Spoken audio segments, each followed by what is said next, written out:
February 19th, 1945. The Western Pacific. 4:30 in the morning.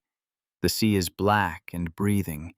Long, slow swells pushing against the hulls of nearly 500 American naval vessels assembled in one of the greatest armadas the Pacific had ever witnessed.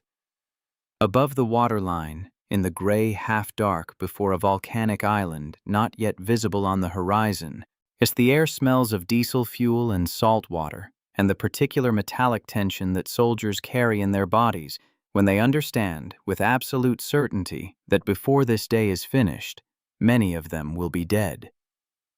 Below the decks of the amphibious transports, United States Marines lie in their racks or sit on ammunition crates with their rifles between their knees, writing letters they may never send, staring at the steel overhead, yet reciting prayers in voices too low to be heard by the man beside them.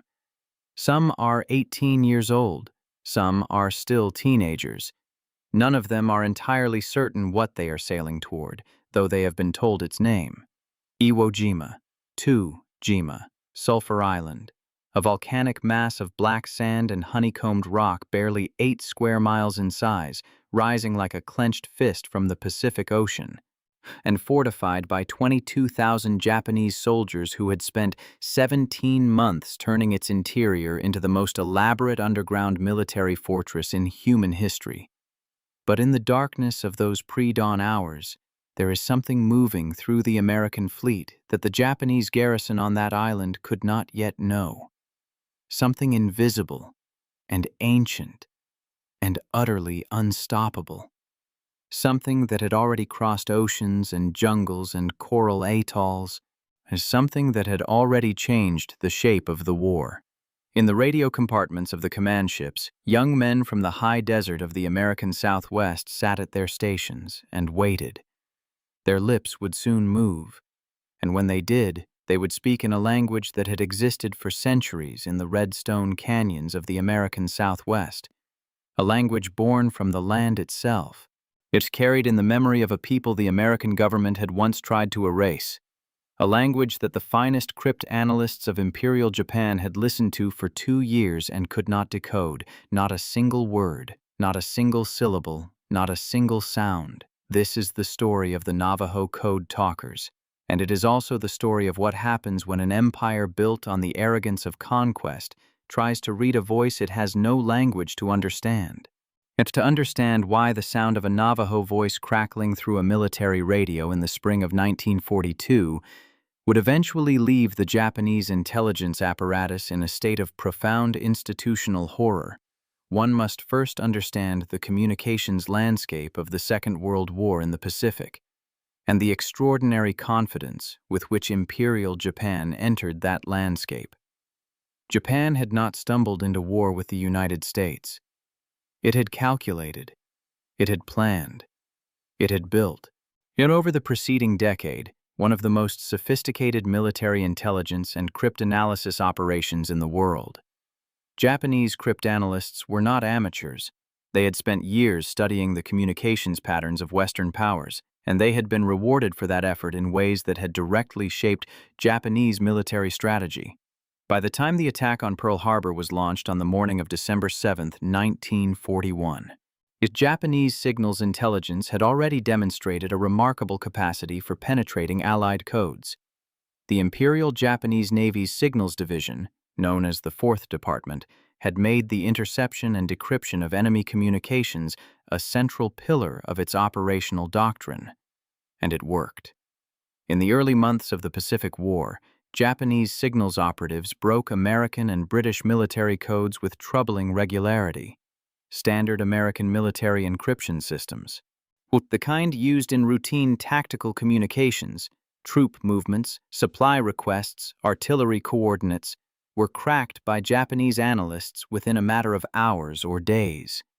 The coded messages that American officers trusted to carry their plans safely across the battlefield often arrived in the hands of Japanese intelligence with the vital information fully exposed. American commanders understood this. They had understood it for some time. The constant rotation of codebooks, as the changing of cipher sequences, the elaborate mechanical encryption devices, All of it provided a margin of security, but never a permanent one. Japan's best code breakers were relentless, systematic, and well-resourced. To send a coded message in the Pacific in 1942 was, in many cases, to risk sending that message to both your allies and your enemies at the same time. This was the communications crisis that faced the United States Marine Corps in the early months of 1942. And the problem was not one of willingness or technology. It was one of fundamental mathematical vulnerability. Any code that could be encoded by a machine or a human using a finite set of rules could, in theory, be decoded by another machine or another human using the same rules in reverse. The Japanese understood this perfectly. They had built their cryptanalysis division around it, and as American Marines prepared to push into the island chains of the Pacific, into Guadalcanal, into Tarawa, and into the grinding, blood-soaked logic of island warfare, the absence of a truly secure communications system was not an administrative inconvenience. It was a strategic disaster waiting to happen. What the Marines needed was not a better code. What they needed was a language. His name was Philip Johnston, and he had grown up in the red dust and silence of the Navajo Nation, not as a member of that nation, but as the son of a Protestant missionary who had spent his childhood among the Diné people, learning their ways, their customs, and, crucially, their language. Philip Johnston was one of fewer than 30 non-Navajo people in the entire United States who could speak the Navajo language with any degree of fluency. He was a civil engineer by profession, a veteran of the First World War by experience, and a man who had spent decades watching the Navajo language dismissed, suppressed, and systematically attacked by the very government he served. But in early 1942, as he followed the news from the Pacific and read the classified reports about Allied communications vulnerabilities, something crystallized in his mind with the sharpness of desert light hitting sandstone at noon. The Navajo language, that ancient, tonal, unwritten, yet impossibly complex language that the United States government had spent 50 years trying to eradicate from the mouths of native children, might be the most powerful cryptographic tool in the history of modern warfare. On February 28, 1942, less than 3 months after the attack on Pearl Harbor, Philip Johnston presented himself at Camp Elliott in San Diego, California, and requested a meeting with Major General Clayton Vogel of the United States Marine Corps. Yet he carried with him not a briefcase of technical documents or cipher analysis charts. He carried a demonstration. He had assembled 4 Navajo men who, using their native language, encoded and transmitted a series of messages in less than 20 seconds each. Marine staff officers composed the simulated messages. The Navajo men transmitted them. Other Marines, stationed in an adjacent room with no knowledge of what had been said, received them and reported back. Yet the transmission was instantaneous. The translation was flawless. And most critically, the receiving officers, men trained in signals intelligence, could not decipher a single element of what had been spoken. Major General Vogel was sufficiently convinced. He authorized the recruitment of 200 Navajo men, a number he later recommended to the Commandant of the Marine Corps. What followed, in the spring and summer of 1942, was one of the most remarkable and historically layered events in the history of American warfare. 29 young Navajo men, the first group, the ones who would later come to be known simply as the First 29, reported to boot camp in May of 1942. They were drilled, marched, issued rifles, and subjected to the full rigors of Marine recruit training alongside men of every background from every corner of the United States. They ate the same food, ran the same miles, and endured the same barracks inspections, but when training ended and they moved to Camp Pendleton in Oceanside, California, their work became something entirely their own. In the classified rooms of Camp Pendleton, the first 29 sat together and began to build a code from nothing. It was an extraordinary undertaking. The Navajo language itself contained no words for the military machinery of the modern battlefield. There was no Navajo word for submarine, no word for aircraft carrier, and no word for mortar or grenade or dive bomber. The world of industrial warfare had arrived long after the Navajo vocabulary had been established, rooted in the language of the natural world, the canyons and mesas and living creatures of the American Southwest. And so, the first 29 did something that no cryptographer working from a textbook could have anticipated. They reached into the world they knew and made it into a weapon. A submarine became beshlo, iron fish. Yet a fighter plane became da-hitihi, hummingbird. A bomber was jaysho, the buzzard. A destroyer was kalo, the shark. A battleship was lotso, the whale. A grenade was nimasi, a potato. A tank was che-dagahi, a tortoise. An aircraft carrier was tsidine-yehi, bird carrier. Corps headquarters was din-nei, clan. A general was bihkehi, war chief. It was a living taxonomy of warfare drawn entirely from the natural world, yet from the landscape and the creatures that had surrounded the Navajo people for generations beyond counting. And it did not stop there. For the phonetic alphabet, the system by which individual letters of English words could be spelled out one character at a time, the Navajo men assigned words from their own world to each letter. A became wolachi, the ant. B became shush, the bear. C became moashi, the cat. D became be, the deer. E became dze, the elk. And each letter had not one but sometimes three possible Navajo equivalents to prevent the kind of frequency analysis that traditional substitution ciphers were vulnerable to. The letter A could be transmitted as ant, or apple, or axe, each rendered in Navajo, making the pattern recognition that was the foundation of conventional cryptanalysis almost mathematically impossible. When the code was finished, it filled a dictionary of over 200 terms and a phonetic alphabet of remarkable depth. And then, in keeping with its greatest strength, it was memorized entirely and never written down. It existed nowhere in the physical world except inside the minds of the men who had created it. It could not be captured. It could not be photographed. It could not be extracted from a briefcase or decoded from a captured radio set.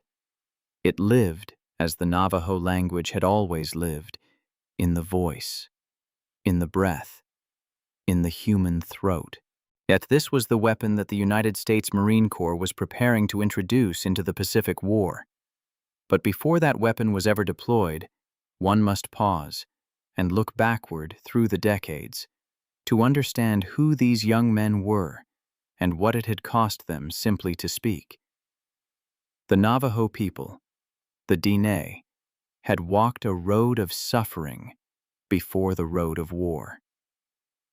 In the winter of 1864, the United States Army forced more than 8,000 Navajo men, women, and children on a march of more than 300 miles across desert and snow and mountain passes to a prison camp at Bosque Redondo in eastern New Mexico territory. They called it, in their own language, Huildi, the place of suffering. Between 1864 and 1868, as many as 2,500 Navajo people died at that camp from starvation, disease, and exposure. It was not an accident or a failure of administration. It was policy, and it was the calculated application of American military power against a people whose land was wanted and whose culture was considered an obstacle to progress. When the survivors were allowed to return to their homeland in 1868, under the terms of the Treaty of Bosque Redondo, they came home to a world in which the American government had no intention of leaving them alone. So the late 19th and early 20th centuries brought the federal Indian boarding school system, institutions that operated under a philosophy articulated plainly by their founder, U.S. Army Captain Richard Henry Pratt, whose stated goal was to kill the Indian and save the man. Navajo children were taken from their families and enrolled in schools where they were forbidden to speak their language, forbidden to wear traditional clothing, forbidden to practice their ceremonies, forbidden to be who they were. Children who spoke Navajo in the hallways of these schools were punished physically. Their language was beaten out of them, literally, in many documented cases, on the premise that the Navajo tongue was a mark of inferiority, an obstacle to civilization, a thing to be discarded. Chester Nez, who would become one of the first 29 and the last surviving member of the original Code Talkers, was born on January 23, 1921, on the Navajo Nation. And he had attended the federal boarding school at Toadlena, New Mexico, where, like so many Navajo children before him, he was punished for speaking his native language. He did not forget the punishment. He did not forget the humiliation. And yet when the United States Marine Corps came calling in 1942, when the government that had tried to silence his language came asking to use it, Chester Nez answered. He volunteered, and the reason he gave, years later, was simple and devastating in equal measure. He loved his land, and this land was under threat. This is the depth that underlines every transmission sent in the Navajo language during the Pacific War. This is the moral architecture beneath the military operation. A people who had been told, generation after generation, that their language was worthless, that their voice was a problem to be solved, now carried that language across the most violent ocean in human history, and used it to shatter every cipher the finest minds of Imperial Japan could construct. There is no purely military accounting for that kind of determination. There is only the particular, ferocious pride of a people who understood, at a cellular level, what it means to have something taken from you, and what it means to take it back. The first Navajo Code Talkers entered combat in August of 1942 on the island of Guadalcanal, where United States Marines were fighting the first major American offensive operation of the Pacific War against entrenched Japanese forces in some of the most brutal jungle terrain in the world. The fighting on Guadalcanal was not a swift or clean engagement. It was a 6-month grinding war of attrition fought in heat and mud and disease, with both sides suffering catastrophic casualties. And with communications, the ability to coordinate troop movements, call in artillery strikes, report enemy positions in real time, determining the difference between advance and annihilation on almost a daily basis.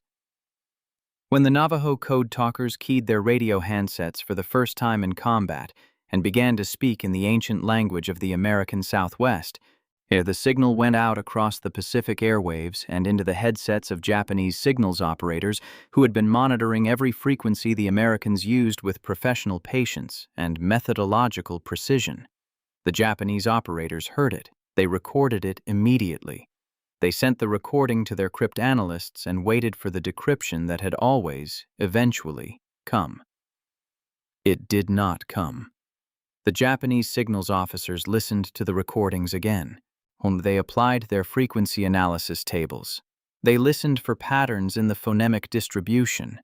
They compared the sound structures against every known linguistic database in their possession, which was considerable, because Japanese military intelligence had gone to extraordinary lengths to document and catalog the languages of their adversaries. They found nothing. The language they were hearing bore no resemblance to standard military cipher transmissions. It bore no resemblance to any European language. It bore no resemblance to any of the Pacific Island languages with which Japanese linguists were familiar.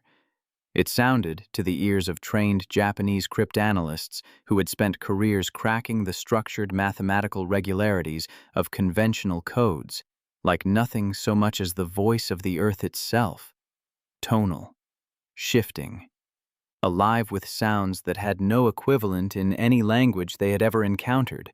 The Navajo language, and as Philip Johnston had understood years before the war began, was cryptographically unique for reasons that went far beyond the deliberate obfuscations of code construction. Its syntax bore no structural resemblance to the Indo-European or Sino-Tibetan language families within which Japanese cryptanalysts had been trained to operate. Its tonal system, the way in which the pitch of a syllable changes its meaning entirely, had no parallel in the languages of East Asia or Europe. Yet it contained 56 distinct phonemes, sounds that did not exist in Japanese or in any European language. Sounds for which Japanese linguistics had no transcription system, no analytical framework, no point of entry, and it was unwritten. There was no Navajo dictionary sitting in any archive, no grammar textbook in any university library, no academic treatise on Navajo syntax that a Japanese language officer could requisition through military channels. Yet the language had been transmitted exclusively through oral tradition for centuries, living in the throats of its speakers and nowhere else, accessible only to those who had grown up inside it from childhood. What Japanese intelligence heard over their monitoring equipment was not a code layered on top of a recognizable language. It was a language that was itself a code, one that required not a cipher key, but an entire childhood of immersion to unlock, and they had no one. There's not a single Japanese linguist, not a single academic, not a single field agent who had ever spent time among the Diné people of the American Southwest. The Navajo world was, to the institutional imagination of Imperial Japan, a blank space on a map. And into that blank space, the Marine Corps had poured its most vital battlefield communications. The horror that gradually settled over Japanese signals intelligence as the Pacific War progressed was not the sudden shock of a dramatic reversal. It was slower than that, and in some ways more devastating for its slowness. It was the horror of systematic failure, the accumulating realization that one of the foundational assumptions of Japanese military doctrine was simply wrong. Japanese military planners had entered the war with substantial reason for confidence in their signals intelligence capabilities. They had broken Allied codes before, they had broken them routinely, and they had built operational plans around the intelligence gained from intercepted Allied communications, and those plans had worked. The attack on Pearl Harbor itself was coordinated through a signals infrastructure of considerable sophistication, and the Japanese success in the early Pacific campaigns, the fall of the Philippines, the capture of Singapore, the sweep across Southeast Asia, had been enabled in part by Japanese ability to read and exploit Allied communications. Imperial Japan had built its Pacific strategy on the premise that it understood its enemy's internal language better than the enemy understood its own vulnerability. The Navajo Code shattered that premise completely. Lieutenant General Seizo Arisue, who served as the chief of Japanese intelligence during the Pacific War, would admit after the war's end that while Japanese cryptanalysts had succeeded in cracking the codes used by the United States Army and certain other Allied services, the Marine Corps Code, the Navajo Code, was never broken. Not partially, not briefly, not in fragments or approximations. Never. In the years after the war, as the history of the code talkers began to emerge from the classified files in which it had been buried, Arisue's admission became one of the most precise and painful testimonies in the record of Japanese intelligence failure. The code that defeated them was not built from mathematics. It was built from memory. It was built from a people. One must imagine what it meant for a Japanese signals officer in 1943 or 1944, sitting in the sweating dark of a jungle monitoring station on some disputed Pacific island, to hear that voice come across the airwaves, that fluid, tonal, utterly incomprehensible cascade of sound, and understand, with the helpless clarity that comes only in the presence of the genuinely unknowable, that he had no tools, that his training, his equipment, and his years of accumulated professional expertise, none of it gave him any purchase on what he was hearing. The American military had found a lock for which Japan held no key, and unlike a mechanical encryption system, which could in theory be cracked if one possessed sufficient time and processing power, this lock was organic. It was human. It grew from a culture and a history and a relationship to the land that no amount of mathematical brilliance could synthesize. There were Japanese attempts, of course. Intelligence reports from the period document Japanese efforts to capture Navajo code talkers alive in the hope of forcing decryption, or at minimum of using a captured speaker to provide enough linguistic raw material for a conventional crypt-analytic assault. These attempts produced nothing of operational value. A captured speaker could describe the sound of the language, could perhaps identify certain words, but the code was not simply the Navajo language. It was a second-order construction built on top of it, a system of animal metaphors and natural world equivalences that existed only in the memories of the code talkers themselves. Even a Navajo speaker who had never been trained in the code would hear an iron fish and not immediately understand it to be a submarine. The code was layered, language beneath meaning, and meaning beneath context, in a way that defied the kind of linear decryption analysis that conventional cryptanalysis required. By the time of the Mariana Islands campaign in 1944, Japanese signals officers monitoring Marine Corps communications had, in many documented cases, simply stopped trying to decode the Navajo transmissions and begun simply flagging them as unbreakable for higher command. This was an extraordinary admission in a military culture that did not make such admissions easily. Yes, the shame and confusion of facing an insurmountable cipher, one that emerged not from a technological advantage they could pursue or a mathematical sophistication they could eventually overcome, but from the living voice of a people they had never considered, was, by all accounts, profound. By the time the Navajo Code Talkers program reached its operational peak, and approximately 400 to 500 Navajo Marines had been trained and deployed across every major assault operation the United States Marines conducted in the Pacific between 1942 and 1945. They served in 6 Marine divisions, dispersed across the length of the Pacific campaign, from the steaming jungles of Guadalcanal to the coral shelf carnage of Tarawa, from the volcanic rubble of Peleliu to the blood-soaked beaches of Saipan. As they transmitted coordinates and casualty reports and supply requests and tactical positions in a language that moved through the Pacific airwaves like water through stone, passing through the listening apparatus of Japanese intelligence without leaving a trace that could be followed. They worked in pairs, one sending and one receiving, positioned as close to the front lines as any Marine in the field. They did not sit in armored command centers far from the fighting. And they crouched in foxholes and behind shattered coconut trees with radio handsets pressed against their faces while bullets moved through the air overhead. The physical danger was constant and equal to what every Marine in the assault suffered. Some code talkers were wounded. Some were killed. 13 gave their lives in the Pacific theater. And some, in the chaotic violence of jungle combat, were nearly killed by fellow Americans who did not recognize them and mistook them for Japanese soldiers, incidents that resulted, eventually, in certain code talkers being assigned personal bodyguards from the Marine Corps. This was one of the stranger and more sobering administrative details of the program, and the bodyguards assigned to protect the code talkers carried with them an instruction that was never formally written into any order, but was understood clearly enough. If a code talker were in danger of capture by the enemy, the bodyguard's final duty was to ensure the code talker never fell alive into Japanese hands. The reasoning was straightforward. A captured code talker represented not merely a prisoner of war, but a potential key to the most vital communications cipher in the Pacific. Yet the Marine Corps had determined that the survival of the code and the thousands of American lives it protected outweighed the survival of any individual man. This was the weight that the code talkers carried in addition to their rifles and their radio equipment and the memory of every animal and every syllable of their language.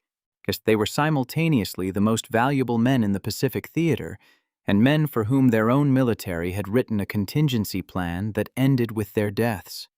They carried this knowledge and said nothing. They went where they were told to go, did what they were asked to do, and transmitted the messages that needed to be transmitted. And they did it, without error. February 19th, 1945. The beaches of Iwo Jima. At dawn, the first waves of United States Marines hit the black volcanic sand of Iwo Jima's southern beaches and entered what became one of the most concentrated and lethal defensive firestorms in the history of Pacific warfare. Japanese General Tadamichi Kuribayashi had constructed a defensive system of such depth and complexity that the entire island was effectively a single, interconnected fortress. 16 miles of tunnels connecting concrete pillboxes, artillery positions, and reinforced bunkers that were largely impervious to naval bombardment. American planners had expected the battle to last 5 days. It lasted 36. In the first 48 hours alone, as Marines fought through the black sand toward Mount Suribachi, with casualties accumulating at a rate that shocked even veterans of previous Pacific campaigns, the communications challenge was overwhelming. 6 Navajo code talkers, 6 men, 6 voices, 6 memory banks carrying the entire architecture of a language the enemy could not touch, worked without rest, transmitting and receiving the messages that directed the battle across dozens of miles of smoking, contested ground. Artillery positions needed to be identified. Troop coordinates had to be relayed between divisions operating in different sectors. Medical evacuation routes had to be cleared and confirmed. The ammunition resupply chains had to be maintained in real time under conditions of extreme confusion and violence. In those 48 hours, those 6 Navajo Marines transmitted and received more than 800 messages. Not one of them contained an error. Not one of them was decrypted by the Japanese monitoring stations attempting to intercept American communications from the island's fortified interior. 800 messages, no errors, 48 hours, under fire. The arithmetic of that performance, stripped of its emotional freight, is extraordinary enough on its own terms. Conventional military cipher systems of the period required a message to be encoded before transmission and decoded after receipt, a process that, even with trained operators working efficiently, introduced delays measured in minutes and sometimes in the critical fog of battle, in the time it took a situation to change entirely. The Navajo code worked at the speed of speech, and a Navajo code talker could encode, transmit, and have a message decoded by his counterpart at the receiving end in the time it took a conventional cipher operator to begin the encryption process. In the mathematics of combat, where the difference between a 30-second delay and immediate transmission could mean the difference between a Marine unit receiving artillery support and being overrun, this speed was not merely an efficiency advantage. It was a force multiplier of the first order. So Major Howard Connor, the signal officer of the 5th Marine Division at Iwo Jima, understood this with the clarity of a man who had watched it function under the most demanding conditions in the world. When the battle was over and the island was secured, at a cost of nearly 7,000 American dead and nearly 20,000 wounded, Connor made a statement that passed into the permanent record of the Pacific War. And it was not a statement hedged with military qualifications or diplomatic caveats. It was direct and absolute, and spoken by a man who had been present for what he was describing. He said, "Were it not for the Navajos, the Marines would never have taken Iwo Jima. Might not have taken it. Not would have taken it more slowly. Would never have taken it. The conditional was total. The debt was total. The acknowledgement was total. And yet the men who had made that acknowledgement possible returned home to silence." The Navajo Code Talker program was classified by the United States government after the war ended, and it would remain classified for more than 2 decades. The men who had carried the fate of the Pacific Campaign in their throats were ordered, on their discharge from the Marine Corps, to speak of it to no one. They could not tell their wives. They could not tell their parents. And they could not stand before the American public and say, "This is what we did. This is what it cost. This is what we were." The same government that had forbidden their language in the boarding schools of the early 20th century now forbade them to speak of the war in which that language had been the decisive weapon. They were sworn to silence about a secret that had helped win a war. They came home to a country in which Native Americans still could not vote in all states, whom could not drink from the same water fountains in certain parts of the country as the men beside whom they had fought, could not access the full benefits of the GI Bill without confronting barriers of bureaucracy and prejudice that their non-native comrades did not face. They accepted this too, not because they lacked the anger or the standing to reject it, but because the culture from which they came, a culture built on the long memory of suffering and the longer memory of endurance, had given them a relationship to sacrifice that did not require public acknowledgement to remain meaningful. They went back to the reservation. They raised their children. They tended their sheep and planted their corn and lived their lives in the red dust canyons of the Navajo Nation, carrying inside them a knowledge they were not permitted to share. It was not until 1968, 23 years after the war ended, that the United States government formally declassified the Navajo Code Talker program, and the full dimensions of what these men had done began slowly to emerge into the public record.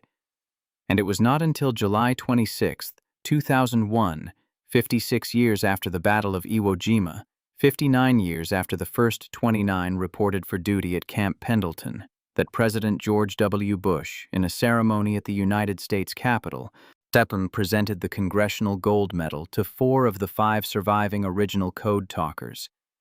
The other 24 from the first 29 had died before their nation got around to saying thank you. Chester Nez, the last survivor of the original group, lived to receive his recognition. He died on June 4, 2014, at the age of 93. There is, in the Navajo Code, a certain symbolic resonance that no amount of historical documentation can fully exhaust. Consider the iron fish, besh lo. That was the code word for submarine, the weapon of undersea war, the thing that moved silently through the dark ocean and surfaced where it was not expected and struck before its presence was registered. The Navajo men who chose that metaphor, who looked at a steel vessel designed for covert warfare and saw in it the fish that moves unseen through water, the creature of the deep familiar from the rivers and lakes of the Southwest, chose better than they perhaps knew, yet because the Navajo Code itself was an iron fish. It moved through the electromagnetic water of the Pacific airwaves in silence, carrying its meaning invisibly, surfacing in the ears of its intended recipients and nowhere else, passing through the elaborate detection nets of Japanese signals intelligence without triggering a single alarm. It was the most perfectly suited metaphor in the history of military communication, an animal of the natural world, translated into a weapon of modern war, is moving through an element its enemies could not see into. That voice, that ancient, tonal, sun-baked voice of the American Southwest, crackling through radio static across the killing fields of the Pacific, was itself the iron fish. It carried its cargo to where it needed to go. It was never caught. It was never opened. It was never decoded. It arrived intact, every time, in the minds of the men who had grown up hearing it. And it gave those men the information they needed to fight and survive and win, and when the war was over, it slipped back beneath the surface, classified and silent, returning to the red canyons from which it had come. History remembers the Second World War in the Pacific as a war of machines, of carrier groups and strategic bombing campaigns, of radar systems and submarine warfare, and of the Manhattan Project's terrible physics brought to bear on 2 Japanese cities in the final month of the conflict. And it was all of those things. It was an industrial war, a war of production and logistics and the terrible mathematics of attrition. The United States won in part because its factories produced more ships, more planes, more tanks, more bullets than any nation in human history had ever managed to produce in so short a time. But inside that war of machines, yes, there was a war of voices. A war fought not with steel and explosives, but with the human instrument of language, with the oldest technology that Homo sapiens possesses, the technology that predates writing, predates agriculture, predates civilization itself. The Navajo code talkers fought in that second, older war and won it completely, definitively, without ever being touched by the adversary they defeated. Their weapon was their mother tongue. As their armor was the history of a people that the enemies of their nation had never thought to study. Their advantage was the very invisibility that American policy had tried to impose on them for a century, the invisibility of the conquered, the forgotten, the institutionally erased. Imperial Japan had spent years building one of the most sophisticated cryptanalytic operations in the world. Its officers had cracked American codes, British codes, the communications of European colonial powers, and the ciphers of rival intelligence services. They had done so through the application of rigorous mathematical method and the accumulated institutional expertise of trained professionals. They had every reason, entering the Pacific War, to believe that no American communication system could withstand their scrutiny indefinitely. They had been right about every other communications system they encountered. They were wrong about this one. They were wrong in a way they could not correct, yet could not learn around, could not engineer a solution to, because the solution would have required them to have studied the Navajo people, to have respected the Navajo language, to have recognized, before the war, before the Marine Corps thought to ask, that in the canyons of the American Southwest, a people whom the dominant American culture had tried to silence was preserving, in the cells of their memory, the most powerful cryptographic system in the history of modern warfare. The price of arrogance is always high. In the Pacific, it was measured in strategic defeat after strategic defeat, in the slow grinding loss of every island, every position, every battle in which the Marines could coordinate in real time and the Japanese could only listen and not understand. And it was measured in the silence of Seizo Arisue's admission.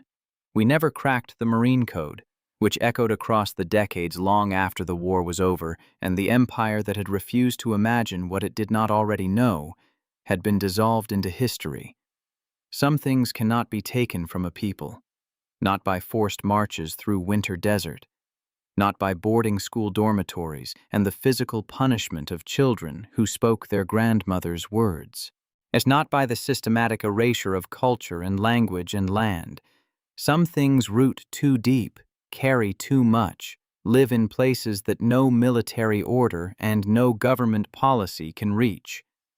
The Navajo language, in the spring of 1942, was one of those things. The United States Marine Corps found it, and asked for it, and was given it, not because the debt between the American government and the Navajo people had been repaid, but because the Diné understood, better than most, what it means to fight for land that belongs to you. Every morning on the Navajo Nation, when the sun comes over the red stone ridgelines and the light moves across the desert in its old patient way, there is a language spoken that is older than the nation that asked to borrow it, and older than the war in which it was wielded. And it is spoken in the throats of grandchildren and great-grandchildren of men who crouched in the smoking darkness of Pacific jungles with radio handsets pressed to their faces, transmitting the information that won a war. It is the same language. It has never been broken. It cannot be broken, because it is not a code. It is a people. And a people, unlike a cipher, does not have a key that can be found and turned. The voice of the iron fish still moves through the water. It always will.